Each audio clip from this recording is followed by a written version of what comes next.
C'est pas encore pris, hein, le direct.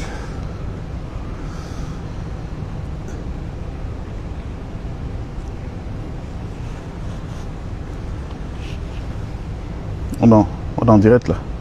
Ah bon? Oui. Pourquoi ici? C'est vrai. Oh, rafraîchi peut-être. Oh, ok. Ah oui.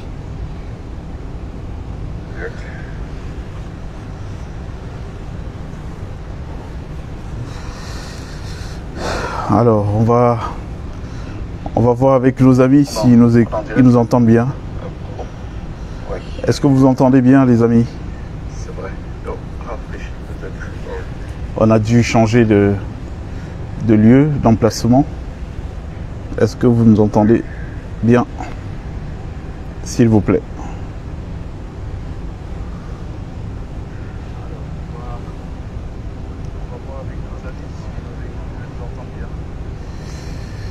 Si vous entendez bien, faites-nous un petit coucou pour qu'on sache que la connexion est bonne, s'il vous plaît.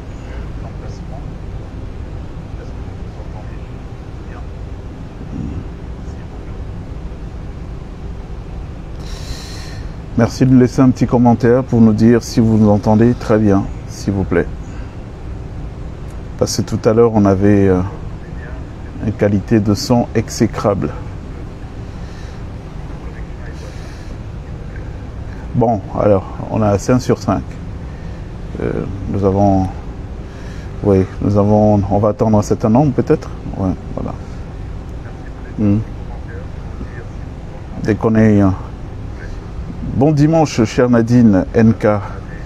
Bon dimanche, cher Tiassem Plus. J'espère que vous allez bien de votre côté. Merci d'être avec nous. Nous serons avec monsieur Moda à circonstances exceptionnelles, moyens exceptionnels.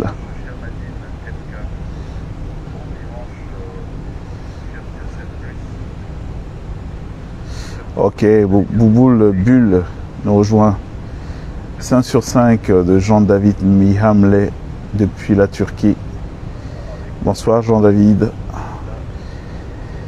Eh bien, si vous l'entendez, je crois qu'on va devoir y aller, monsieur Moda. Monsieur Palmer, bonjour. Bonjour. Effectivement, la circonstance est exceptionnelle. Vous affichez peut-être un sourire, mais c'est un sourire de façade, parce qu'aujourd'hui, vous avez appris le décès de quelqu'un qui vous est très proche. Il s'agit de l'humoriste Kwakam Narcisse. Effectivement, Kwakam Narcisse nous a quittés. Je l'ai appris avec beaucoup de peine. C'est quelqu'un que je connaissais personnellement depuis une trentaine d'années. C'est 30 ans d'amitié, de fraternité, de fidélité, de loyauté et de soutien réciproque. C'était un aîné, mais en réalité, nous étions de très très très bons amis. On s'est rencontrés il y a une trentaine d'années au Cameroun. Et il y a tout de suite une connexion spirituelle et intellectuelle entre nous. Pourtant, vous n'étiez pas de la même génération. Oui, on n'était pas de la même génération, mais en général, j'ai toujours eu des amis plus âgés que moi. C'est depuis que je suis tout gamin, ça a toujours été ça. Et c'était quelqu'un d'assez particulier, c'était un homme d'exception. Le dire, ce n'est pas du tout être dans l'exagération. Et c'est pas du tout des formules pour faire jojo, parce qu'on a une circonstance qui est triste et que la coutume veut qu'on trouve toujours des compliments ou des qualités à des gens parce qu'ils ne sont plus là. Lui, réellement, c'était quelqu'un d'exception, un homme d'exception, Narcisse Kwakam. Et si je l'ai chéri, je l'ai porté dans mon cœur durant toutes ces années, 30 ans. Parce qu'on s'est connus, je crois, vers le début des années 94. Et bien, c'est parce qu'il avait toutes ces qualités-là qui le rendaient attachant et exceptionnel. Mais est-ce que dans votre carrière, dans le parcours qui était le vôtre avec lui, est-ce que vous avez, comment je vais dire ça, vous avez saisi quelques moments, vous l'avez accompagné dans sa carrière ou simplement vous étiez un ami que vous voyez à titre privé et non pas dans l'activité qui était la sienne? Non, c'est une très bonne question, monsieur Moda. Non, non, non. Alors, je parlais tout à l'heure de connivence intellectuelle et spirituelle. C'est justement parce que sur le plan professionnel, on a été appelés à cheminer ensemble.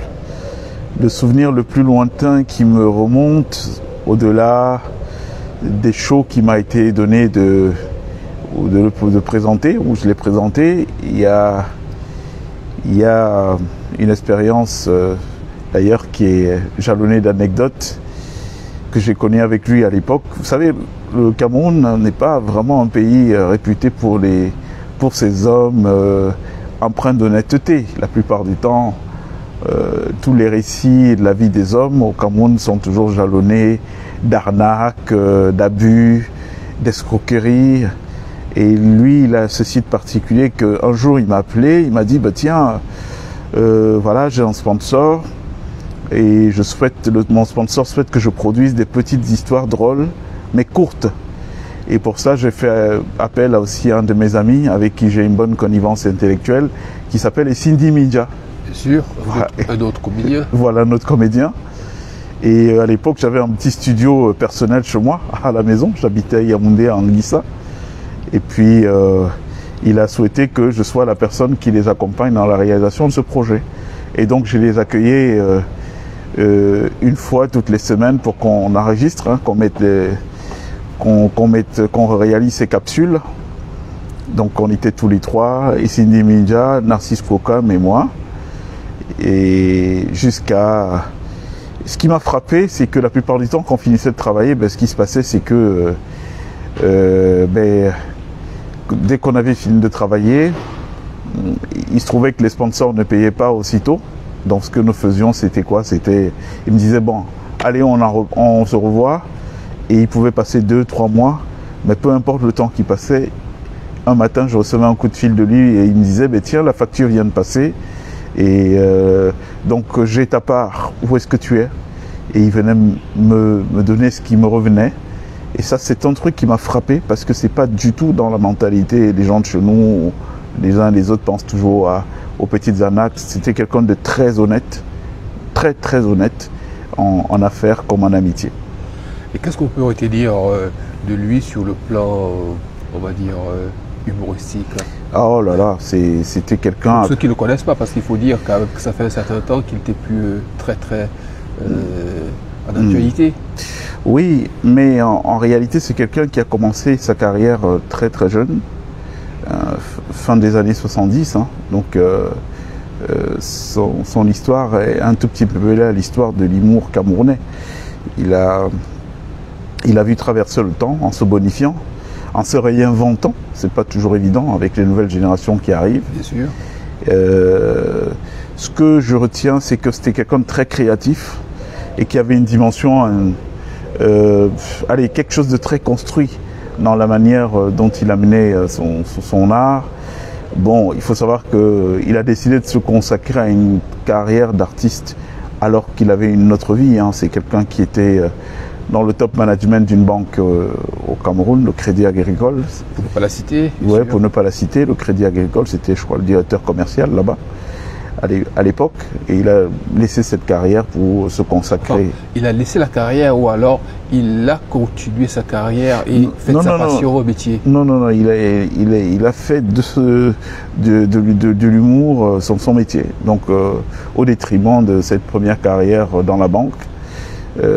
Où voilà, il a bien fait ses armes. Non, c'était un très très grand talent.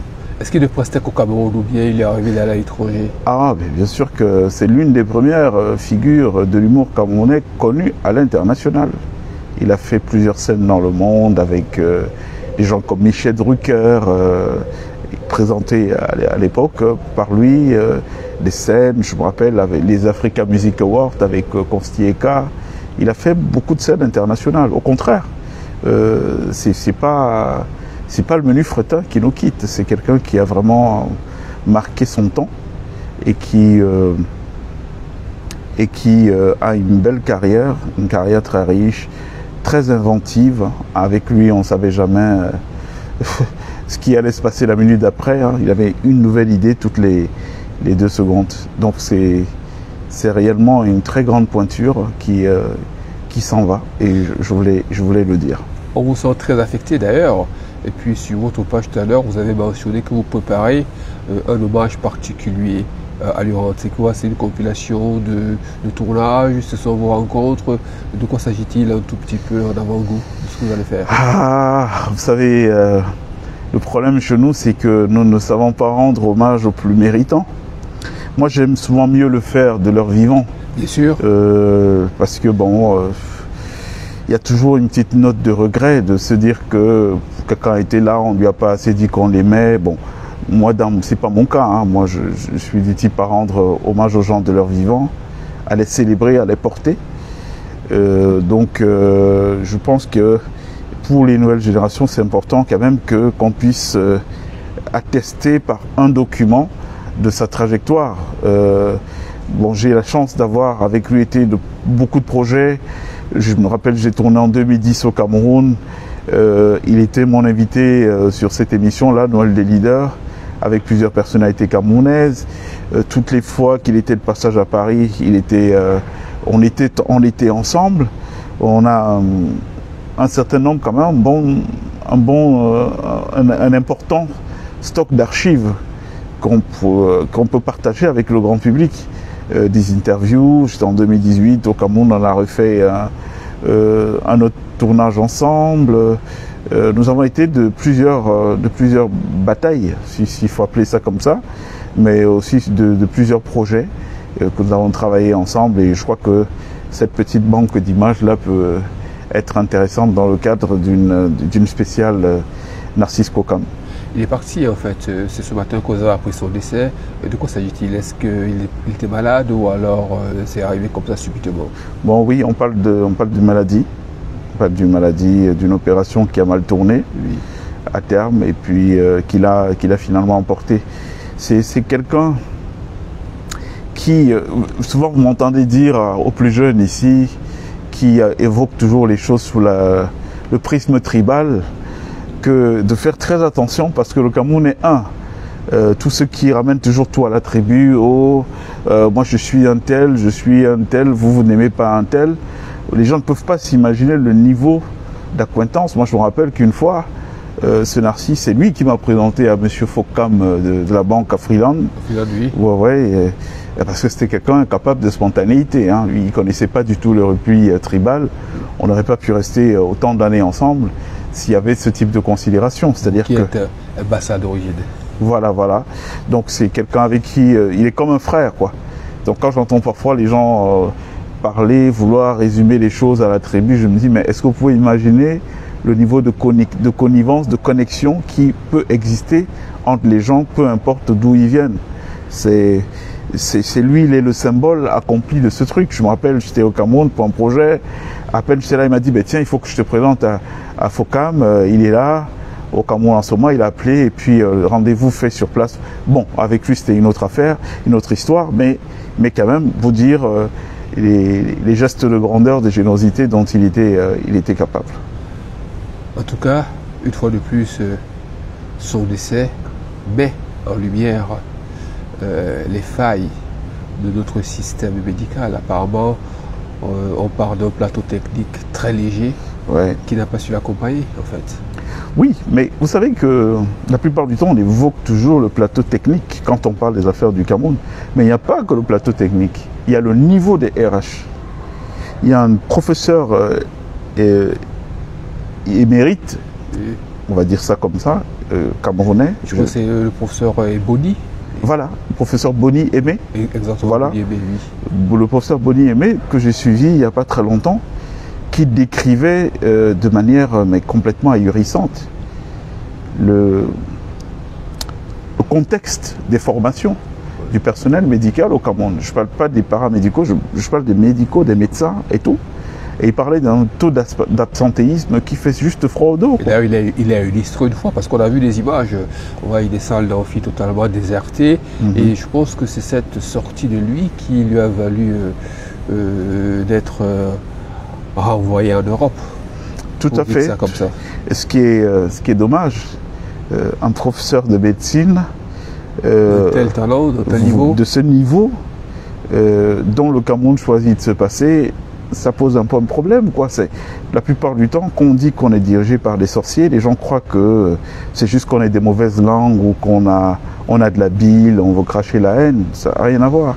C'est réellement que nous sommes dans un pays avec un niveau d'inconscience, en tout cas un niveau de leadership, qui fait froid au dos, quoi. Est-ce que le Cameroun a les moyens de se passer d'un professeur de médecine?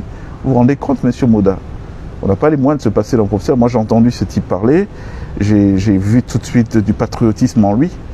Pourquoi? Parce qu'il aurait pu se contenter d'aller à la gamelle et puis de se foutre de ce qu'il y a avant, que les choses se passent bien ou pas.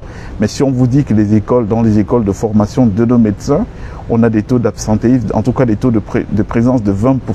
C'est-à-dire que 80% du temps, les gens qui sont appelés demain à manipuler la vie de leurs concitoyens, à 80% du temps, ils ne sont pas au cours, ils suivent les cours, vous comprenez, ces perfusions qu'on place aux gens, ces anesthésies qu'on place aux gens qui finissent par les emporter, quoi.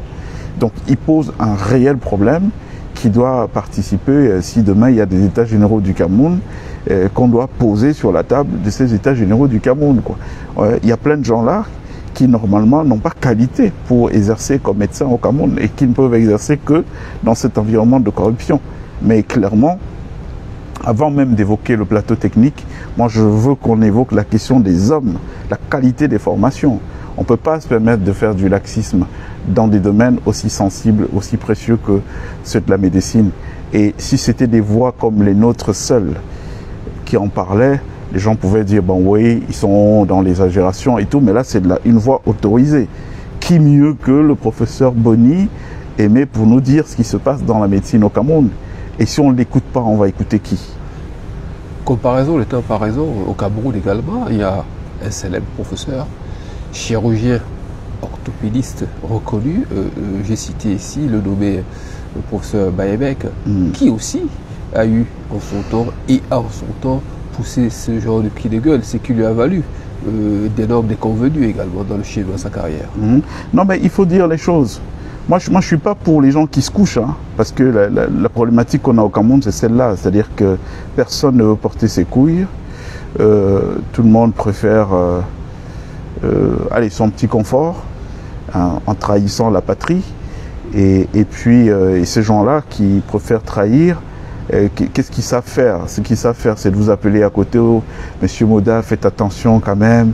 Ces gens-là sont méchants, ils vont vous tuer et tout. Bon, allez, c'est sympa 2 minutes, mais franchement, vous pensez quoi? Que les gens doivent vivre en pensant à qu'ils vont être tués ou pas? Chacun doit faire ce qu'il a à faire. C'est-à-dire que nous, notre rôle, c'est de pas de se coucher.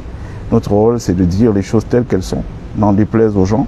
Et c'est pas forcément parce qu'on fait une fixette sur les gens, hein, on a d'autres choses à faire, mais on ne peut pas tous rester les bras croisés et puis regarder un pays se détruire et puis ne rien dire. On a quand même des comptes à rendre aux générations d'après. On est d'accord que si nos aînés avaient mené certains combats dans leur temps, on n'aurait pas connu tout ce que nous vivons aujourd'hui. Donc il faut quand même qu'il y ait des gens, hein, au moins une génération qui se lève et qui fait le travail qu'il faut faire.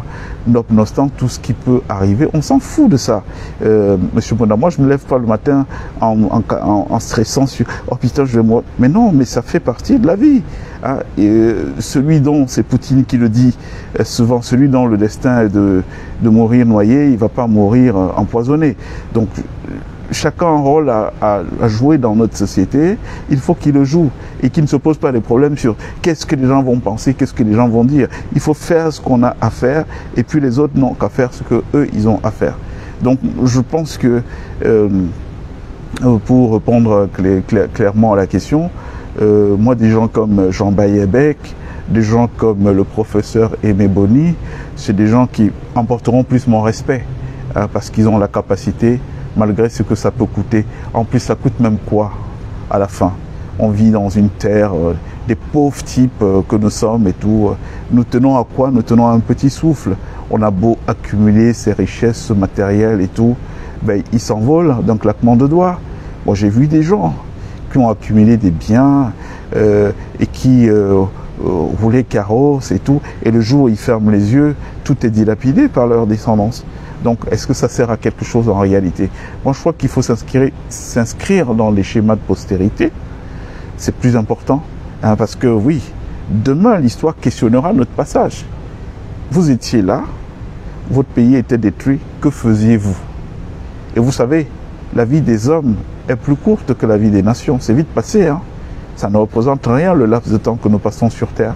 On vous dit, Monsieur Moda, qu'il y a 10 000 ans, il y a des gens qui vivaient sur cette Terre. Nous n'avons aucune trace de leur passage.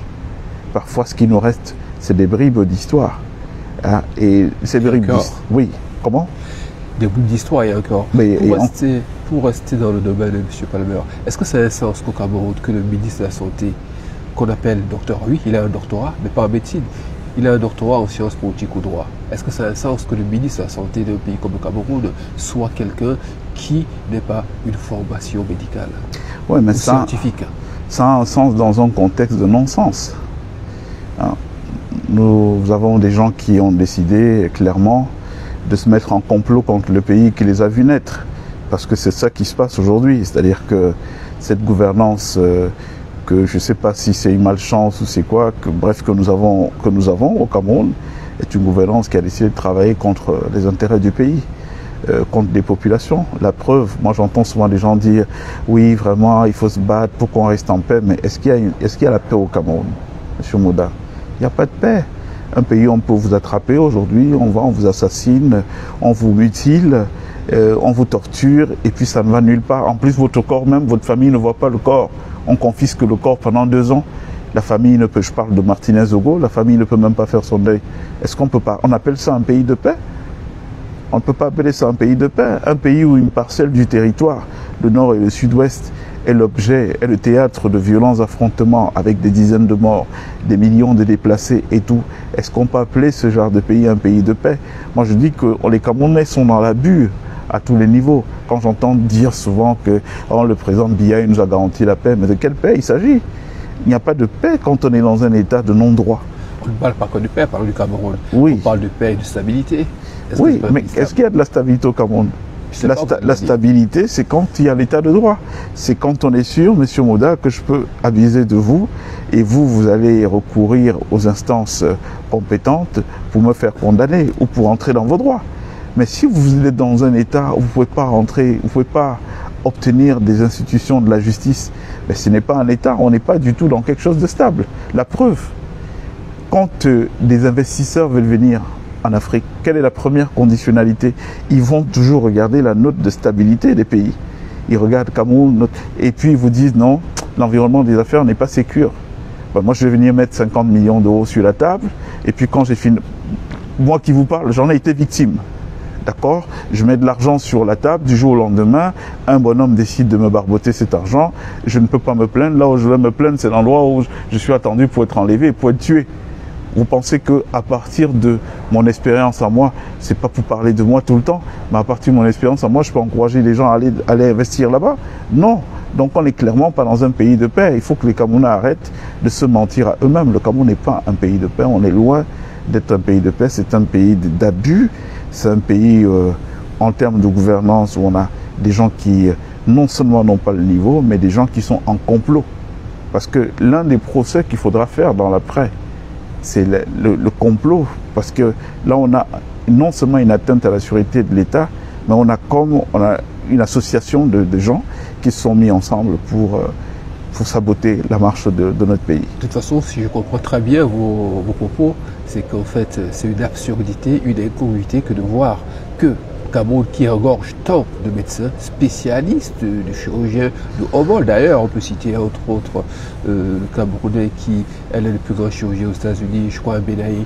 Oui, d'ailleurs. Qui est cardiologue. Exactement. Ouais, ouais. Qu'au Cameroun, on va chercher un juriste, un politiste, un docteur en sciences politiques pour faire de lui le ministre d'un domaine aussi pointu que celui du ministère de la Santé. C'est une incongruité. Mais c'est l'absence de vision. C'est qui est président du Cameroun? Quand on va encore parler de lui, les gens vont nous dire oui, il faut laisser le vieux, il est fatigué déjà. Mais les faits sont têtus. Si vous voulez qu'on vous laisse, vous descendez votre décharge. Vous ne gardez pas la charge en espérant que l'excuse de l'âge fera qu'on ne vous dise pas ce qui ne va pas, quand ça ne va pas. Donc encore une fois, qui est président du Cameroun? c'est quelqu'un qui a brillé par une absence de vision en 43 ans de gouvernance. Ce que nous avons vu de lui, c'est quelqu'un d'erratique, quelqu'un pas capable du tout de fixer un cap, avec un projet très clair, menant les Camerounais d'un point A à un point B, projet auquel agrège l'ensemble des concitoyens. Non, on a plutôt vu un bonhomme qui se lève un matin, déjà qui se considère comme un monarque de droit divin.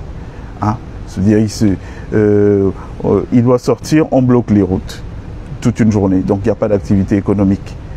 Comme si ça rentrait de l'argent au Cameroun, ça crée une quelconque valeur. Hein. Il n'est pas content. Toute la vie, vous voyez un pays comme le Cameroun, tout est suspendu à la présence de la République. Vous ne pouvez aller faire aucune petite affaire là-bas sans que le type qui doit signer à votre niveau vous dise non, il faut aller à l'échelon supérieur et finalement vous vous retrouvez au palais. S'il n'y a pas de OK du palais, si ces gens ne sont pas d'accord, rien ne marche. Et la plupart du temps, comme ils n'ont pas du tout, ils ne sont pas habités par l'idée de faire marcher les choses, et bien qu'est-ce que ça donne? C'est que bon, vous perdez du temps, et puis à un moment donné, vous perdez de l'argent aussi, et puis à un moment donné, vous avez envie de partir, quoi. Donc voilà, moi ça ne m'étonne pas qu'on ait même un boutiquier ou je ne sais pas ce que vous voulez à la tête du ministère de la Santé. Ça correspond complètement au schéma qui est mis en place. Comment est-ce qu'on copte les gens? Est-ce que c'est par le mérite? Non. On le sait très bien, on en a parlé plusieurs fois. Aujourd'hui, ça sort encore des propres rangs du sérail. On en a parlé, des méthodes de cooptation au Cameroun où c'est pas parce que vous êtes brillant, mais c'est parce qu'on peut, voilà, on va vous appeler dans une chambre, on vous fait baisser votre culotte, on vous saute, et puis derrière, on vous dit, bon, voilà, tu as le poste maintenant, tu peux faire ce que tu veux. Bon, tu peux faire ce que tu veux, comment vous l'entendez, vous, Monsieur Moda? Monsieur Palmer, ouais. En réalité, cette rencontre impromptue de tout à l'heure, c'était pour avoir une pensée triste pour cet artiste qui nous a quittés aujourd'hui. Et j'ai l'impression qu'avec le Cameroun, avec vous notamment, quand on parle du Cameroun, rapidement on bascule vers le domaine politique. Dites-moi, Monsieur Palmer, l'actualité camerounaise est agitée ces derniers temps par des questions politiques. Quel regard posez-vous sur tous ces événements récents? Alors, juste avant de répondre à votre question, je lis là un message de Larry Moine Jesus qui dit « On attrape et assassine partout, ce n'est pas un argument solide, Monsieur Morgan. » Vous voyez donc ce type de Camerounais, c'est-à-dire qu'on arrive à la banalisation d'actes de barbarie qui n'ont de raison d'être que dans un état d'ensauvagement. On attrape et on assassine partout, ce n'est pas un argument, monsieur. Ah d'accord, donc j'aimerais bien qu'on assassine votre fille ou qu'on assassine votre père et puis qu'on en arrive à la banalisation de dire que oui, on attrape, les gens on les assassine partout. Et d'ailleurs, il précise que nous sommes un pays de paix. Nous sommes un pays de paix. Donc monsieur, moi j'ai rien à dire avec les gens qui pensent comme ça. C'est à cause des gens comme vous que notre pays est dans cette situation aujourd'hui. Et j'aimerais que vous continuiez à tenir ces discours dans l'après. Voilà, nous sommes un pays de paix. N'importe quoi, monsieur Larry Moine Jesus, je pense qu'il y a des plaisanteries il faut aller faire ça avec vos amis du RDPC. D'accord? Nous, quand on est là pour parler des choses sérieuses.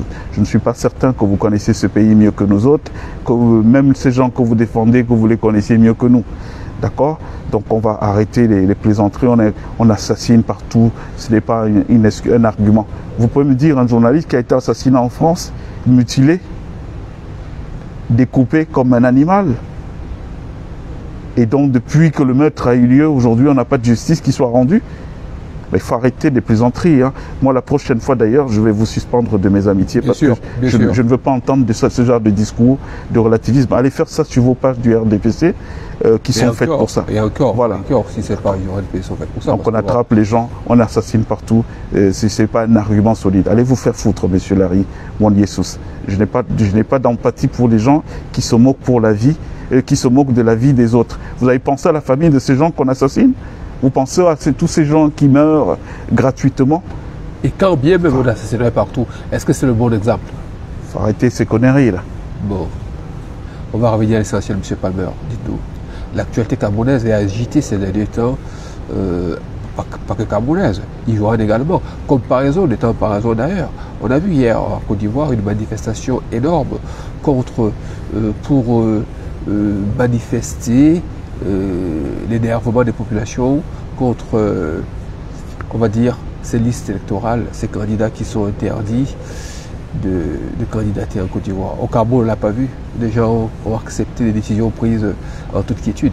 Pourquoi on ne marche pas au Cameroun, dites-nous? Ben, parce qu'on a des gens comme ce monsieur-là qui vient nous dire que tout est normal dans le meilleur des mondes possibles. Et donc, les milliers de gens qui parlent tous les jours, qui s'époumonent tous les jours, s'époumonent pour rien.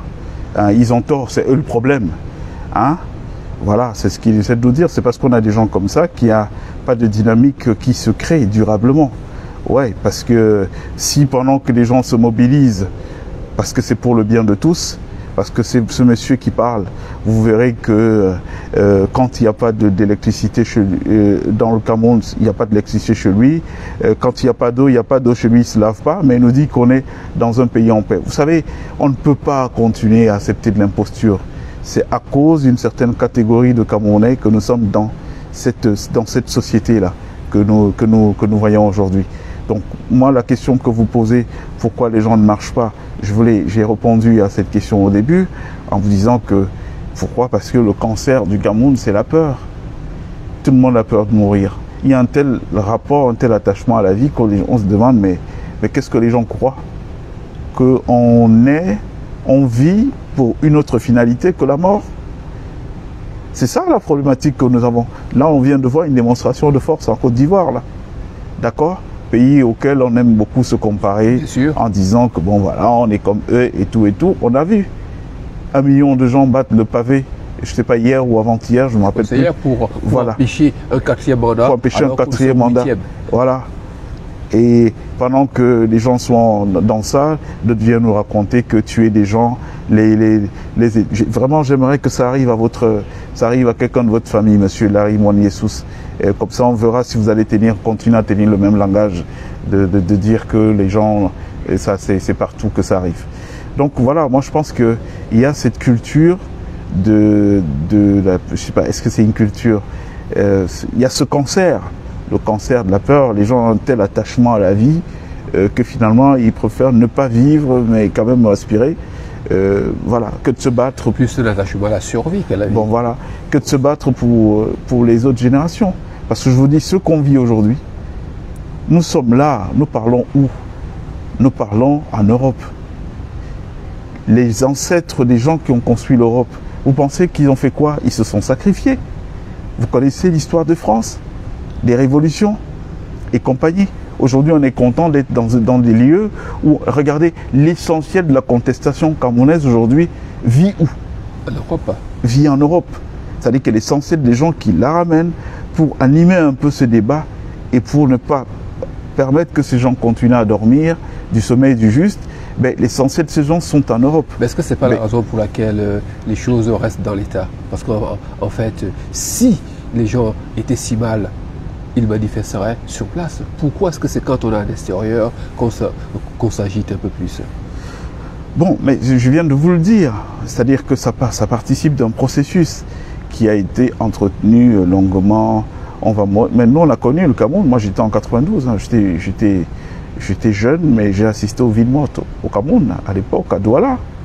Et tout, c'est bien des Camerounais qui agissaient. En 2008, je suis arrivé au Cameroun, je crois le 29 février, à quelques jours ou bien en plein émeute. Hein, de la faim, c'est ça? Oui. En 2008, je crois. Oui, 2008. J'étais au Cameroun, dépêché par le média dans lequel je travaillais à l'époque pour aller couvrir ces émeutes de la faim. C'est bien des Camerounais qui se sont levés, qui ont marché. Moi, ce qui m'a intéressé dans cet épisode, c'est la réaction du président de la République du Cameroun à l'époque, qui, pendant qu'on s'attendait à ce qu'il vienne du Haut-Jean, bon, voilà, je vous ai compris, vous ne pouvez pas vous lever pour rien, pour commencer à crier si tout va bien. Non, il est plutôt venu sous le ton des menaces, comme ils ont l'habitude de faire. C'est-à-dire qu'ils répondent à la contestation par des menaces de tout genre, et c'est comme ça qu'ils sont parvenus à tenir des gens. Non, tout le monde ne peut pas être tenu de cette façon, et il ne faut pas croire que les gens ne manifestent que quand ils sortent de l'étranger. Moi, j'ai vu Paul Tuta au Cameroun, victime d'une agression très violente, où il a quasiment failli perdre un œil. à l'époque au Cameroun, il était sur place. D'ailleurs, je pense que c'était la deuxième, parce qu'une fois déjà, il contestait. Il s'est fait tabasser également. Quand Martinez Nzogo est mort, moi j'étais sur place au Cameroun.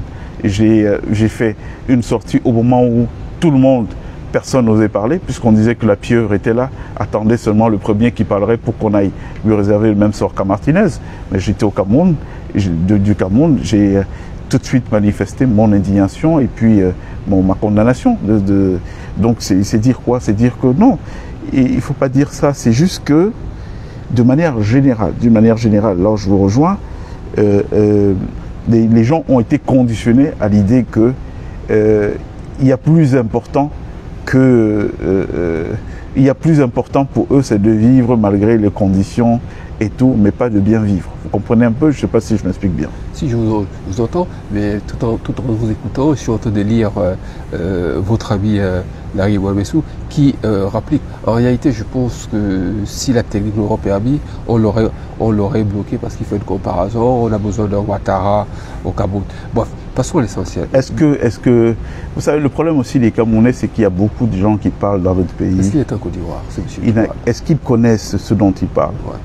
Ils ne savent pas de quoi ils parlent. Ouais. C'est-à-dire que nous sommes dans un pays où vous allez avoir des débats stériles parce qu'on vous prend d'un côté quelqu'un qui parle des faits et puis ces faits sont contestés par des gens qui donnent leurs opinions. Ça n'a pas de sens. Ça n'a pas de sens. Moi, je veux bien débattre avec tous ces gens.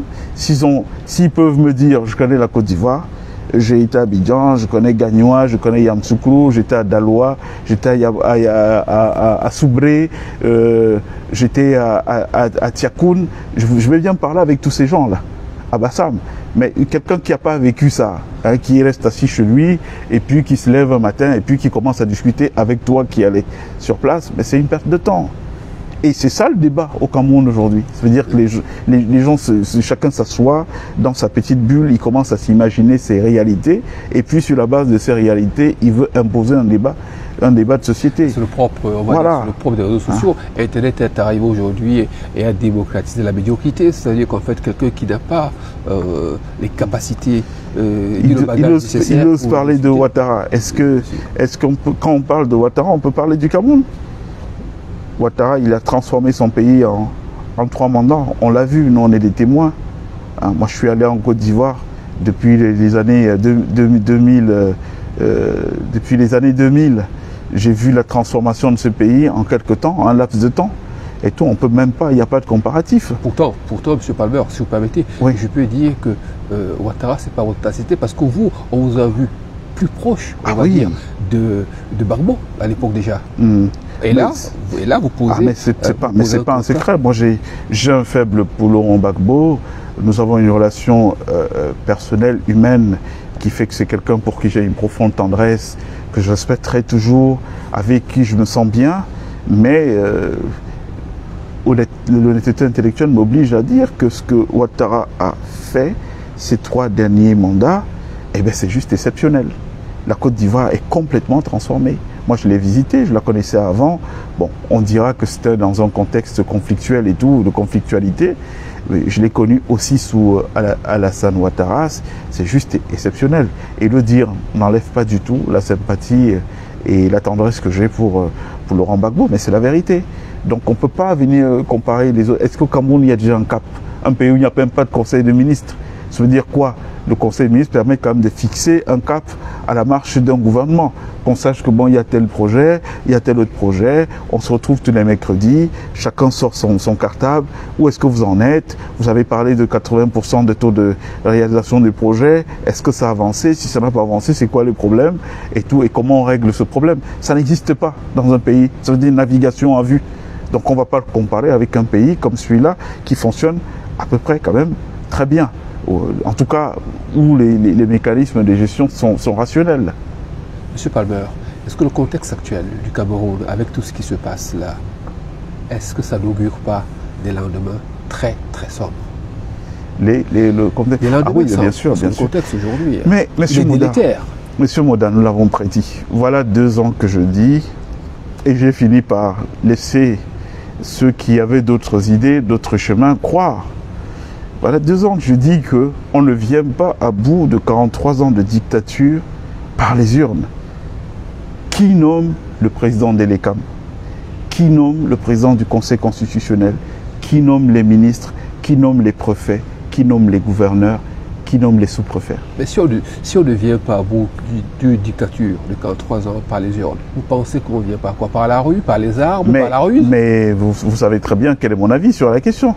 Puisque quand je ne me suis pas contenté de dire que ce n'était pas la bonne façon, mais j'ai aussi montré un chemin en disant que pour moi, ces gens-là sont habitués à des privilèges.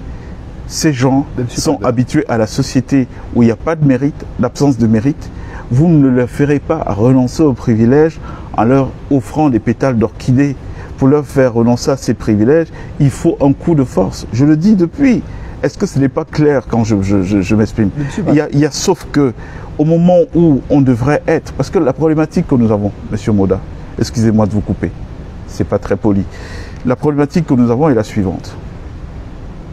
Nous avons beaucoup de Camerounais qui sont mobilisés pour qu'il y ait un changement au Cameroun. Mais parmi ces Camerounais mobilisés pour qu'il y ait un changement au Cameroun, je ne pense pas que même 20% sachent à qui nous avons affaire, quelles sont les forces des gens en face. Et quand vous abordez une bataille, un combat contre quelqu'un que vous ne connaissez pas, mais c'est un combat qui est à peu près perdu d'avance. On est d'accord? Bien sûr. Donc ce qui se passe au Cameroun aujourd'hui, c'est que toutes les forces du changement, elles ont beau être volontaristes, de bonne foi, tout ce que vous voulez, mais elles n'ont pas pris le temps d'étudier l'adversaire. Moi, quand j'ai entendu des hommes politiques dire non, il faut tous aller aux élections pour défendre, moi je rigole depuis. Parce que je me dis aussi, le fait que quelqu'un soit dans un gouvernement ne veut pas forcément dire qu'il connaît cette mécanique que plus que d'autres qui... Bien sûr, on a des ministres qui n'ont jamais eu le chef d'État. Les chefs d'État ne veulent pas forcément dire qu'ils connaissent cette mécanique. Mais quand j'ai entendu dire ça, je me suis dit, mais c'est de la naïveté ou alors tout simplement un petit jeu. Mais on ne peut pas dire aujourd'hui... Vous avez déjà vu le président Biya? Le président Biya, pour lui, il est un monarque. Vous voyez même ses attitudes. Il ne se comporte pas comme quelqu'un qui a des comptes à rendre à un peuple. Il se comporte comme quelqu'un à qui on doit tout, quoi. C'est-à-dire que les gens doivent se mettre au pas, croiser les bras. Oui, monsieur le président. Oui, monsieur le président. Mais ça, c'était le Biya d'avant. Aujourd'hui, ce Biya, c'est plus l'individu fringant qu'on voyait. Aujourd'hui, il n'est même plus, s'il faut dire les choses telles quelles. Est-ce que vous pensez qu'aujourd'hui, au Cameroun, Biya, il a encore à faire? Larry Monier-Sous, je ne veux pas ces débats-là, s'il vous plaît. Permettez-nous d'avancer dans la sérénité. Si vous voulez un débat, vous faites-vous inviter par M. Moda et puis bon... Mais je ne reçois pas des invités comme ça. Voilà, donc le DA de Paris prône le mérite, la famille Bosch. Est-ce que la famille Bosch est parisienne pour avoir fait l'État à Paris? Voilà. Est-ce qu'ils connaissent ce que fait que l'État à Paris? Et en plus, vous pensez qu'on construit une puissance par la médiocrité? Si c'est les médiocres qui construisaient un pays, le Cameroun serait un pays développé. On peut bien faire un parallèle. Donc quand vous dites pas de l'ENA à Paris... Monsieur Palmer, là il s'exprime, il raconte n'importe quoi. Je ne vais pas étaler si mon parcours académique.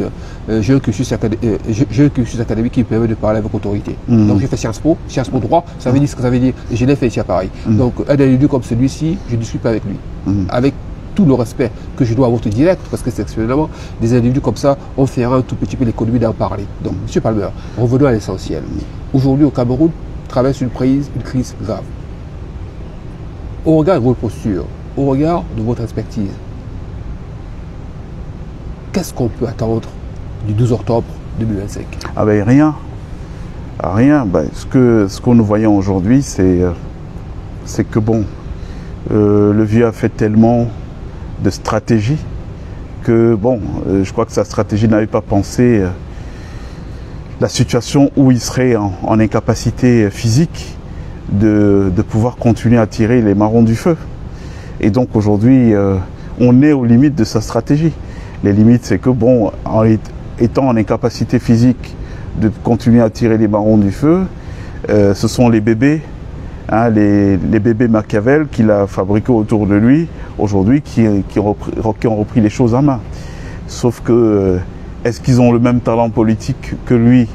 Non, clairement, puisque nous voyons depuis 2018 qu'est-ce qu'ils ont fait du pouvoir qu'on leur a donné. Vous savez, à grand pouvoir correspond à grande responsabilité. Donc, si vous donnez le pouvoir à n'importe quelle main, eh bien, ce que ça peut générer, c'est du n'importe quoi.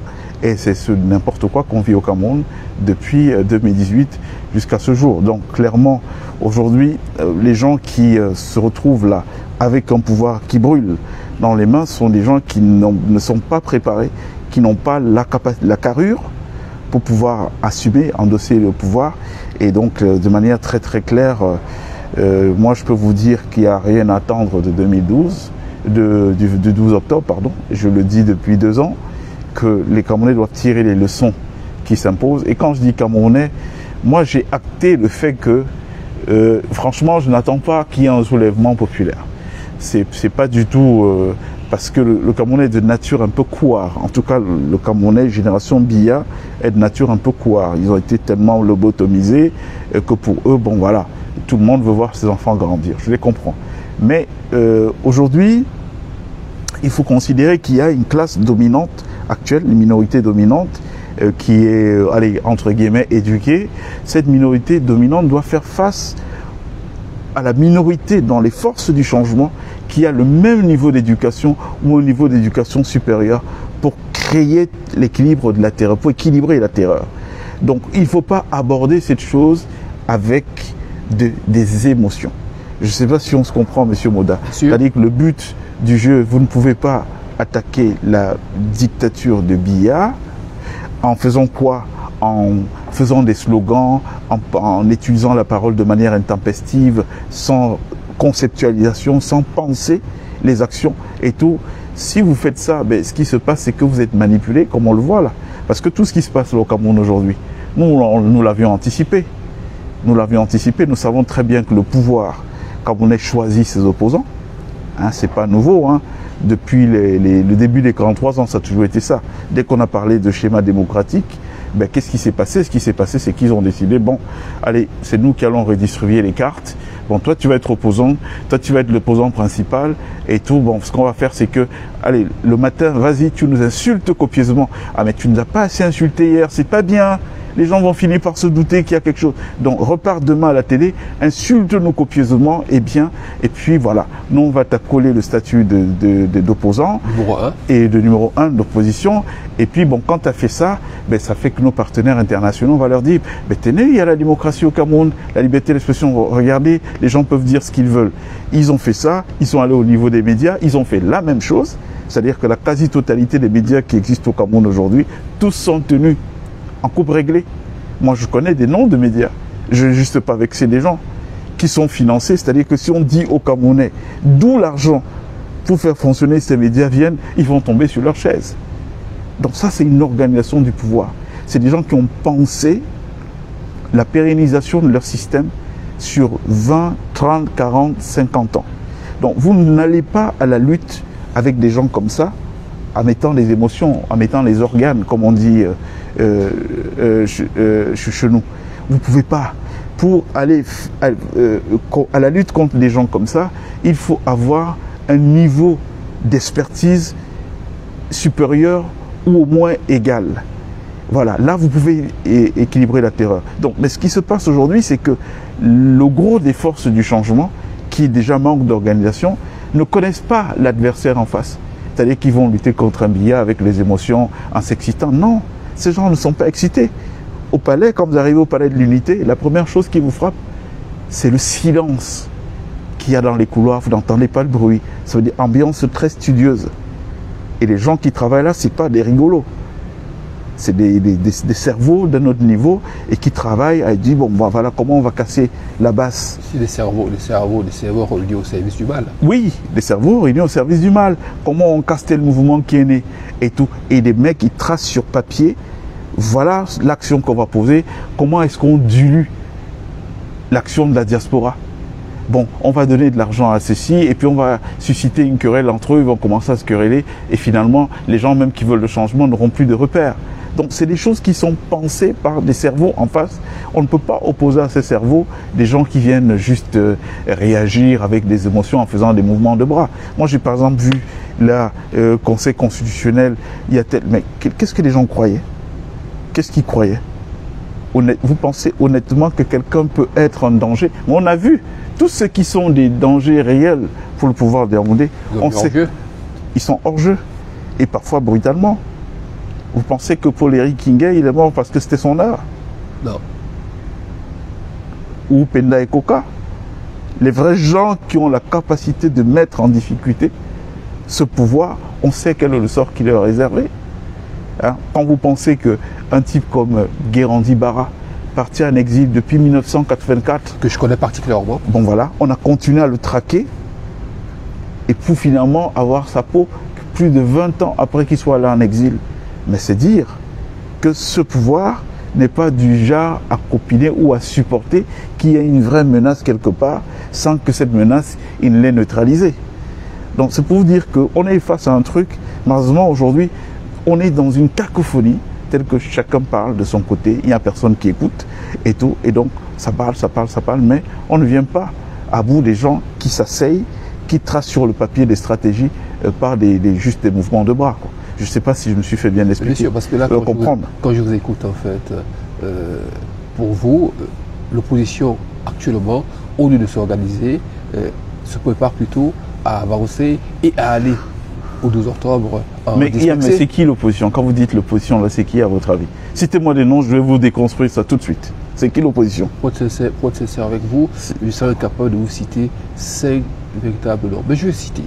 Entre autres. Donnez-moi un nom, je vous donne des éléments tout de suite. Je vous en donner. Je suis généreux, je vais être généreux aujourd'hui. Je vais vous en donner 6. Oui. Bellouba Maïgari.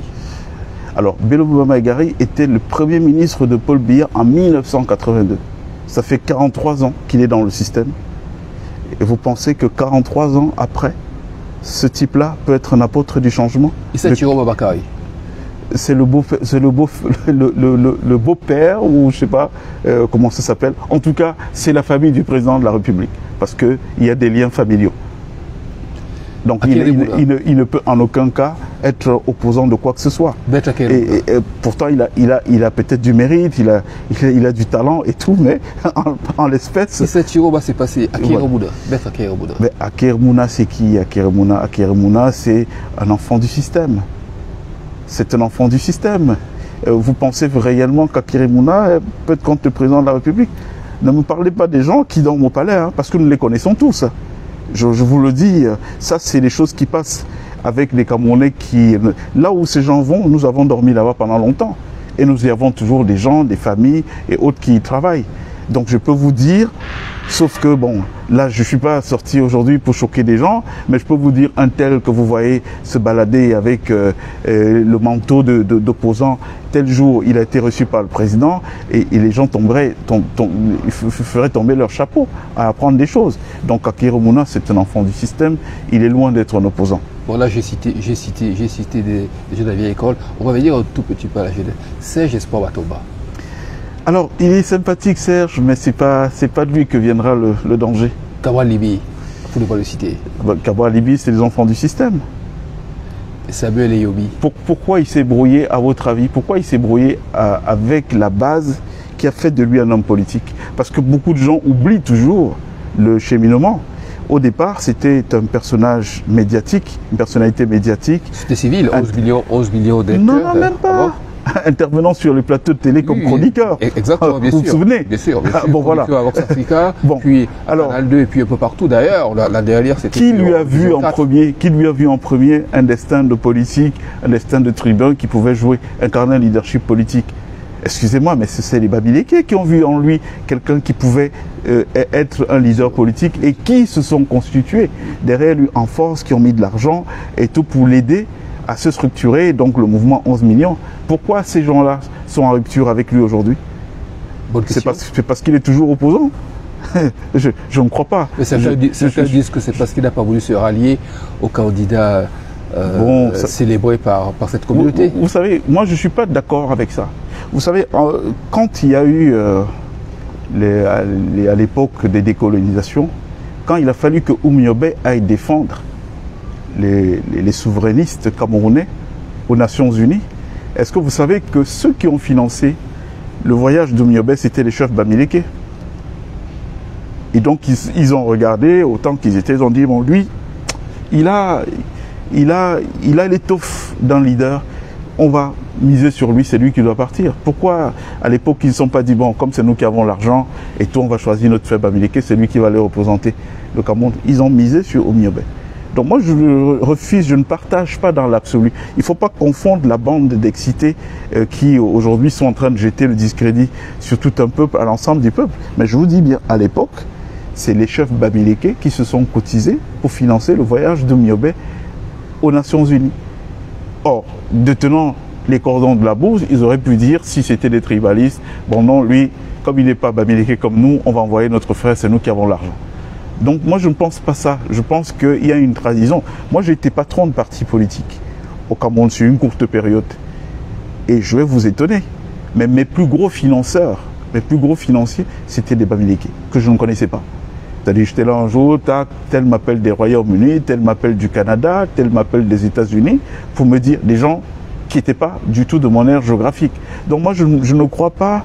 C'est quoi d'après vous, qu'est-ce qui détermine ces actions? C'est la fibre patriotique qu'on peut leur reconnaître il y a une explication historique. Laquelle? Les qui se sont mobilisés au mieux? Quelles sont les communautés camerounaises qui sont mobilisées? En tout cas, les Bamileke font partie de ces communautés qui sont mobilisées pour la décolonisation, pour les luttes d'indépendance. Donc c'est un truc qu'ils ont quelque part dans l'ADN. Hein? Donc moi je ne partage pas totalement l'avis de gens. Il y a une horde d'excités, c'est vrai, qui dessert d'ailleurs le gros, parce que nous on connaît. Si je vous dis qui m'a appelé avant qu'on ne se parle tout à l'heure, parce que nous avons une traditionnelle rencontre et tout, vous n'allez jamais croire qui m'a appelé. Mais en tout cas, c'est pas quelqu'un de mon aire géographique. Et d'ailleurs, cet hommage que vous rendez aujourd'hui, vous le rendez à un Bamileke. Ben oui. Quoi. Voilà.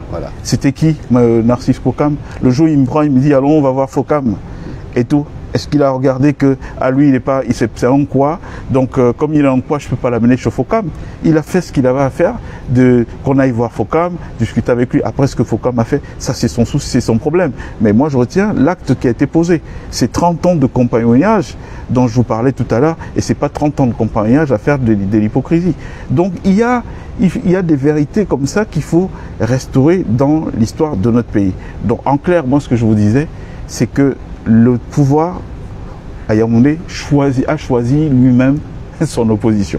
Monsieur Palmer, oui. J'ai une question d'un auditeur ici, enfin d'un followeur, qui pose la question de savoir, est-ce que c'est pas, comment je dirais ça, est-ce que c'est pas un tout petit peu prendre un raccourci que de penser que toutes les personnes qui ont servi le régime, là notamment El Siti Satiroma, ne peuvent pas avoir un regard critique sur le régime qu'ils ont servi? Non, ils peuvent avoir un regard critique. Vous savez, moi je connais Issa Tiroma personnellement. Franchement, c'est pas un type que j'insulterais. Vous comprenez? Parce que j'ai pas une expérience négative avec lui, une expérience personnelle. Mais connaissant l'environnement politique camerounais, connaissant des choses même que je vous ai dit, certaines personnes qui sont dans le gouvernement ignorent. Parce que parfois, la sphère d'influence de certaines personnes s'arrête à leur ministère. Nous, on sait ce qu'il y a dans les NEMS. Sachant ce qu'il y a dans le fond des choses, je sais qu'il est impossible. Vraiment, c'est très rare d'avoir des gens qui ont servi à ce niveau et qui soient libres. Je parle de liberté, ça veut dire... Parce qu'on peut vouloir dire des choses, mais quand on est tenu, parce que la problématique, c'est celle-là. Quand on est tenu par divers types de compromissions et tout, même quand on veut, on ne peut pas. On ne peut pas dire ce qu'on veut, parce que bon, on vous agite toujours le spectre. Voilà. Ah ouais, tu veux te rebeller, tu as oublié telle ou telle chose, et puis tu rentres dans ta petite coquille, tu restes tranquille. Donc moi, je ne crois pas du tout que quelqu'un, je vous le dis, le pouvoir de Yaoundé ne laisserait pas monter et descendre quelqu'un qui les gêne réellement. Vous comprenez bien ce que je vous dis? Bien sûr. Ils ont tous les moyens, ils ont une vraie ingénierie, soit pour assassiner des gens, soit pour les pousser à ne jamais parler, soit pour les contre. Non, ils ne vont pas vous laisser prendre des avions. Ah oui, je vais à Garoua, et puis je suis dans mon avion, je vais à Garoua. Alors je reviens, je vais aller aux États-Unis, et puis je vais aux États-Unis. Non, ça ne se passe pas comme ça. Et vraiment, c'est les naïfs qui ne savent pas ce qui se passe au Cameroun qui peuvent penser que ça fonctionne comme ça. Moi, quand j'ai vu ces deux profils, donc Bello Bouba Maïgari dire je démissionne, un type qui est resté complètement invisible durant tout le temps. Mais c'est même une insulte pour le Cameroun. Vous vous rendez compte, M. Mouda? Nous sommes en 2025. Qu'est-ce qu'on vous dit? On vous dit qu'en 2025, les gens qui représentent l'avenir, hein, sur lesquels on peut projeter l'avenir du Cameroun, c'est des vieux... Vous avez vu Bello Bouba ces derniers temps? Oui, bien sûr. Vous pensez qu'il est très différent de M. Biya? Certainement pas. Hein? C'est quelqu'un d'épuisé. Hein? Aujourd'hui, on est là, on réfléchit, on se dit, mais comment est-ce qu'on va gérer le chômage de masse que nous avons chez nous? Certains en sont encore à l'industrialisation. Mais l'industrialisation qui est en train d'être battue en brèche par des choses comme l'intelligence artificielle. Donc, on a besoin des cerveaux qui vont vite. Je ne suis même pas sûr qu'il ait une boîte mail, Bello Bouba, qui sache comment on se sert d'un... Et c'est un type comme ça que les gens voient comme futur président du Cameroun. Mais pour amener le Cameroun où? Mais arrêtons de plaisanter, M. Moda. Et regardez tous ces profils. C'est des gens qui sont dans le même sillage. Parce que même M. Tiroma, pour qui j'ai une grande affection, mais il n'est plus dans le coup. Sa place est en retraite. Être assis quelque part à Pompomré, et puis là-bas à Pompomré, on lui sert de la bouillie de mille, et puis de temps en temps, on vient discuter avec lui pour avoir des souvenirs de gouvernance. Mais sa place n'est pas à s'imaginer aujourd'hui comme président de la République du Cameroun. Mais c'est Biya qui a mis toutes ces conneries dans la tête des gens ou quoi? Le Cameroun, c'est un pays qu'il faut respecter. Hein. Biya est devenu président du Cameroun à quel âge? Il avait 49 ans. Ah oui?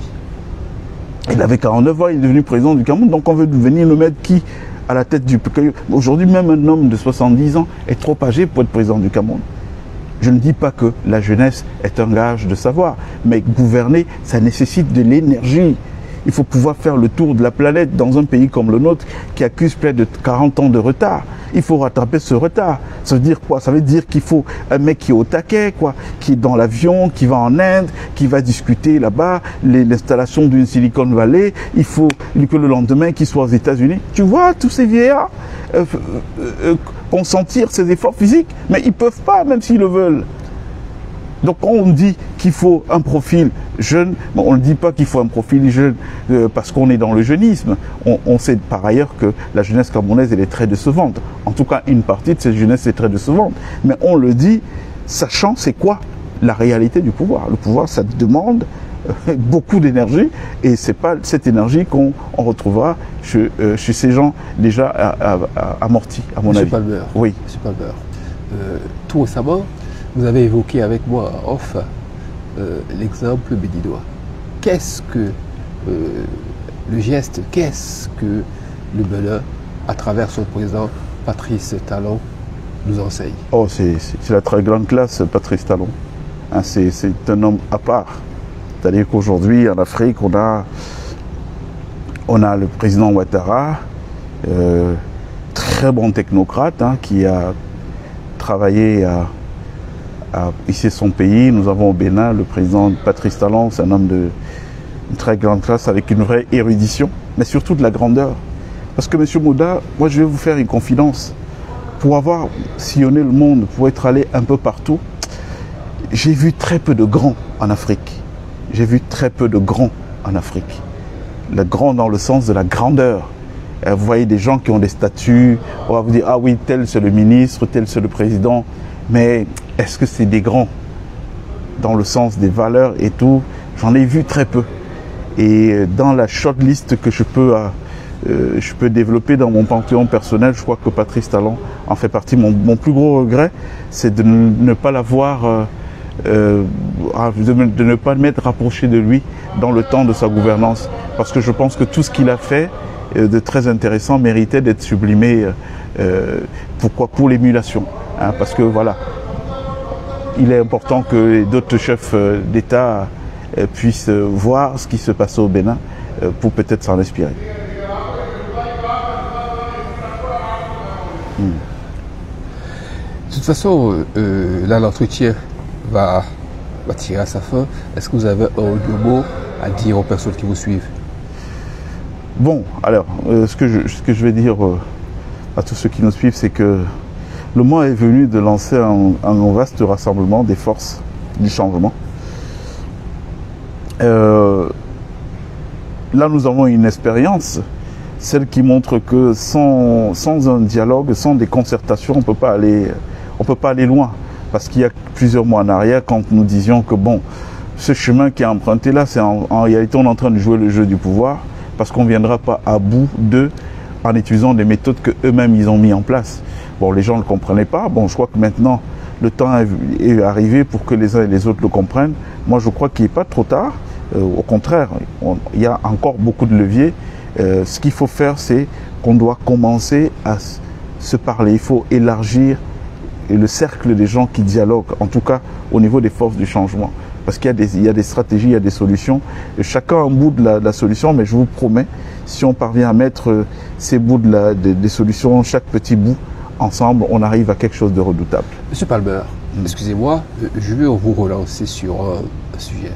Est-ce que, parlant de l'opposition, parlant de la férocité des régimes, hier ou avant-hier, un opposant tchadien, pour ne pas le nommer, Succès Massara, a été condamné à 20 ans d'emprisonnement ferme au Cameroun. Rarement on a vu un opposant condamné à une telle peine. Alors, le problème de Succès Massara, c'est que c'est quelqu'un qui a suscité une large adhésion populaire comme figure du changement, oui, avec un très fort espoir, mais on l'a vu... Qui a été Premier ministre. Qui est devenu Premier ministre, et puis toute la rhétorique qu'il portait avant d'être Premier ministre. En tout cas, on n'a pas un bilan qui est très éloquent, très élogieux de son passage au Premier ministère. Donc aujourd'hui, ça a généré ce qu'on appelle une espèce de démobilisation. Parce que c'est aussi ça le problème. Il faut des hommes politiques crédibles. Et la crédibilité, c'est quoi? Il faut qu'il y ait une adéquation entre ce qu'on pense, ce qu'on dit et ce qu'on fait. Hein? Vous voyez? Il faut de l'adéquation entre ce qu'on pense, ce qu'on dit et ce qu'on fait. La problématique aujourd'hui en Afrique, c'est que la plupart du temps, vous avez des gens qui viennent, qui racontent des bobards parce qu'ils veulent arriver à des postes de privilège. Et quand ils sont à ces postes, ils oublient complètement toutes les promesses qui ont été faites. Ça arrive à quoi? Ça arrive à la perte de crédibilité. Est-ce qu'il avait les moyens de tenir ces promesses? Bon, mais vous savez, on n'est pas obligé d'être Premier ministre. Hein. Moi, je n'accepterai pas un poste ministériel, par exemple, si je n'y vais pas pour dérouler un projet, s'il n'y a pas un accord de gouvernance. Si je ne vous dis pas, bon, écoutez, moi je vais peut-être ministre de l'Environnement, et puis on me dit, ok, monsieur Palmer, on est d'accord pour que vous soyez ministre de l'Environnement, je viens avec ma feuille de route. Bon, je vais être ministre de l'Environnement pour faire telle chose. Je veux que chaque élève, à chaque début de rentrée, plante un arbre. Cet arbre doit être numéroté avec une possibilité par l'IA de pouvoir le retrouver des années après. Ça nous permettra de reconstruire une muraille verte dans l'ensemble du territoire. C'est mon projet. Maintenant, si vous me dites non, ce projet ne colle pas avec ce qu'on veut faire, pourquoi je vais être ministre? Monsieur Palmer. Vous comprenez un peu ce que je veux dire? Donc, il faut que les gens soient crédibles. Ne dites pas des choses que vous n'allez pas faire. Parce que quand vous ne les faites pas, vous démobilisez des gens qui étaient pourtant de bonne foi. Et quand vous démobilisez, vous êtes plus crédible et vous êtes seul. Et donc, on vous donne 20 ans de prison. Vous comprenez un peu? Il n'y a personne qui va se lever pour pleurer sur votre sort. Attention, je veux préciser un élément important tout de même. Parlant de Succès Massara, en réalité, on lui reproche d'avoir... Je sais ce qu'on lui reproche. C'est un tout petit peu ce qu'on peut vous reprocher à vous également. Oui. Parce que dans le modus operandi, excusez-moi, monsieur Palmer, dans le modus operandi des actions que vous supposez, vous appelez presque au soulèvement, vous appelez presque à une action de force pour faire partir. C'est légitime. C'est la même chose. Puisque nous sommes non, il n'est pas crédible, Succès Massara, parce qu'il était Premier ministre. Et quand il était Premier ministre, on ne l'a pas entendu sur ces questions. C'est ce que je suis en train de vous dire. C'est-à-dire la différence qu'on a aujourd'hui, c'est qu'on a un bonhomme qui a exercé le pouvoir. Avant d'exercer le pouvoir, il a tenu une promesse. Et une fois au pouvoir, on n'a plus entendu parler de ces questions. Et le résultat, c'est quoi? Il a perdu son socle. Et puis, à partir du moment où vous n'avez plus de socle, vous devenez à la merci des adversaires qui font faire de vous ce qu'ils veulent. Moi, c'est ce que je dis. Rassurez-vous, si Succès Massara n'avait pas été Premier ministre et donc n'avait pas eu le temps de montrer ce qu'il peut faire, en tout cas de poser des actes en adéquation avec les discours qui tenaient auparavant, vous pouvez être sûr qu'aujourd'hui, il y aura une telle mobilisation que même le pouvoir n'oserait pas lui donner une telle condamnation. Pourquoi on lui donne cette condamnation? Mais c'est parce qu'on sait que, comme politique aujourd'hui, il n'y a plus grand monde mobilisé autour de lui au regard de son expérience de Premier ministre passé. Monsieur Palmer, est-ce que l'Afrique, dans sa globalité, exception faite de quelques pays tels que le Sénégal, peut-être le Ghana, dans une certaine mesure, peut penser organiser sa société sous le prisme de la démocratie telle que les puissances... Moi, je ne pense pas que la démocratie soit un vecteur de développement. Ça n'a rien à voir, la démocratie et le développement, c'est deux choses différentes. Est-ce que c'est un vecteur d'organisation sociale? On n'est pas prêt, monsieur. Pour qu'on parle de démocratie, il faut qu'on ait un niveau d'éducation. Ça, c'est un vrai problème, une vraie problématique. Éducation ou bien instruction? Non, éducation, il faut qu'on ait des gens éduqués. Okay. D'accord. Éduquer, ça dit que bon, chacun sait c'est quoi la morale, c'est quoi son devoir de citoyen, que les droits ouvrent la voie à des devoirs. C'est un certain nombre de choses qu'il faut additionner et qui permet d'avoir ce qu'on appelle un citoyen pour une société. Moi, je pense que en réalité aujourd'hui, l'Afrique, c'est pas de démocratie dont l'Afrique a besoin. L'Afrique a besoin de développement. Et pour ça, il faut dans un premier temps des gens capables de dicter une marche, un ordre de marche à la société, et tous les autres vont appliquer.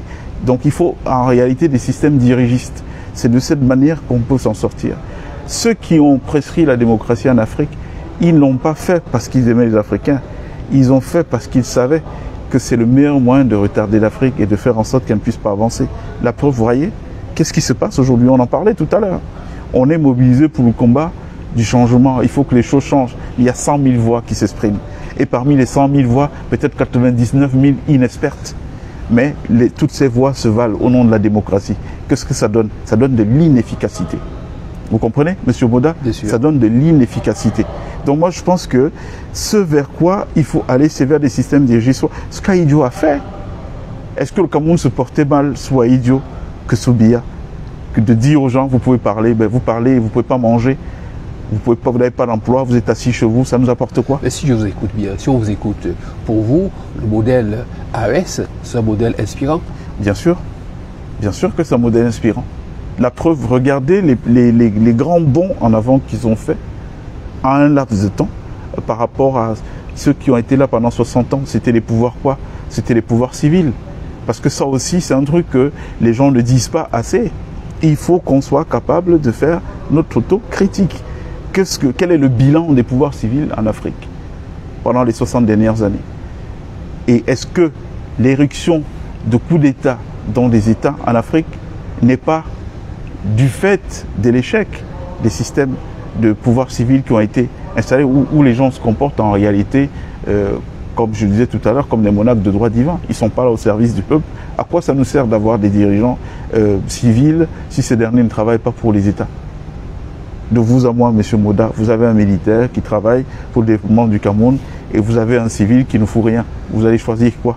Le civil juste pour vous faire jojo? Mais on a un exemple par là. De toute façon, la plupart de ce qu'on considère comme la démocratie dans certains pays africains ont eu à leur tête à une époque des militaires. Ben voilà. Je prends le cas du Ghana avec Raouli, ce qui est venu. Je peux prendre le cas, on va dire, du Rwanda sortant, on va dire, d'un génocide. On a vu ce qu'a fait Kagame. Et puis d'ailleurs, une des références françaises aujourd'hui, c'est qui? C'est De Gaulle. Ben voilà. Dis bien le général De Gaulle. De Gaulle, bon voilà. Donc, c'est des débats qu'il faut vraiment aborder de manière très sereine, étant assez calme, parce que c'est des débats qui peuvent structurer la pensée pour les générations qui viennent. Mais il faut que ce soit dans un état pacifié, pas dans un état où c'est le règne de l'ensauvagement, comme le cas du Cameroun aujourd'hui. Vous voyez, le fait que vous et moi nous parlions, ça énerve des gens qui vont nous envoyer des tueurs. Pourquoi? Parce qu'on a parlé, ils n'ont pas la capacité de nous répondre par des arguments, par des mots. Donc, et les gens nous disent on est dans un état de droit et à la paix. Non. Il n'y a pas la paix quand votre vie est menacée de violence, parce que vous ne pouvez pas exprimer votre ressenti, vous ne pouvez pas dire vos opinions. Vous comprenez? C'est un vrai problème. Merci encore, M. Palmer, c'est moi, de nous avoir accordé ce moment-là. Nos condoléances pour votre ami perdu. Et on se dit à bientôt. D'ailleurs, vous avez dit que vous allez réaliser un hommage spécial pour nous, c'est ça? Oui, on fera une émission hommage où je partagerai avec les téléspectateurs les archives que je garde de lui. Sur toutes ces années et tous les tournages que nous avons fait ensemble. Mes condoléances, M. Palmer. Merci beaucoup et merci de m'avoir donné la parole aujourd'hui, M. Moda. Et au revoir à nos amis qui regardaient. Il fera beau au Cameroun bientôt. Aura. Mais vous savez, avant le calme, il y a quoi on dit La tempête. La tempête. Voilà. Donc voilà. On passera par ces étapes. Il faut les respecter. Ça fait partie de la vie. Merci bien.